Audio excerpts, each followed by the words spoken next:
Hello everyone, Rabbi Rosen here. I hope all is well with you. Thank you for spending a little time with me before this Shabbat. In this week's portion of Chayei Sara, we read of, so sadly, the death of our matriarch Sara, who leaves this world after 127 years of life.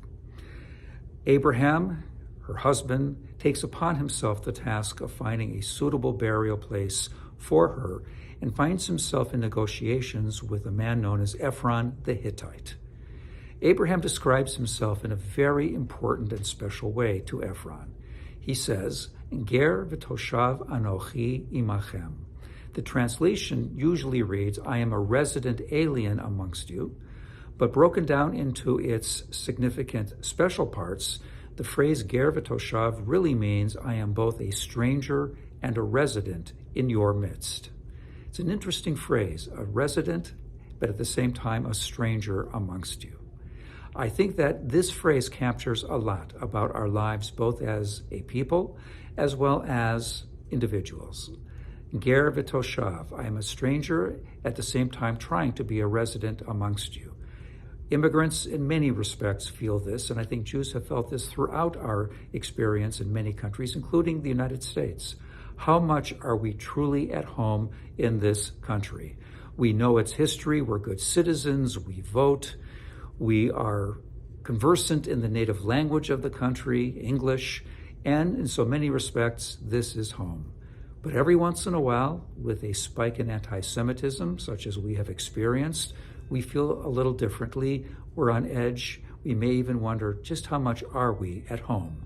And hopefully, this experience spurs us not only to fight that kind of hatred, but for everyone who experiences that kind of animosity and allows all of us to feel very much at home in this, our land. At the same time, Ger v'toshav, a stranger and a resident, truly is something that is a challenge for us as individuals. We think of ourselves in certain ways, and usually in the best possible ways. We think we know ourselves, and we imagine ourselves to be upstanding, good, caring, compassionate people. But every once in a while, we confront ourselves and realize there's a bit of a stranger residing within us. We act in ways that we are not terribly proud of. We are not as kind, we are not as patient, we are not as generous as we imagine ourselves to be. And it's in those kinds of moments that we might realize if we really want to be at home with ourselves, some corrective action needs to take place. So what we imagine ourselves to be as settled individuals in our own lives, in our own souls, truly is the reality. And we might banish that stranger from our midst. It's a very rich phrase, one I urge us to contemplate, to ask how much are we at home in this land where we live?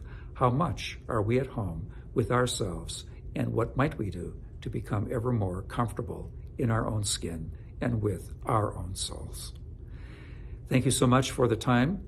I appreciate it very much. I look forward to seeing everyone in this week ahead and to wish you at this point as well a very happy and wonderful Thanksgiving celebration. Shabbat Shalom.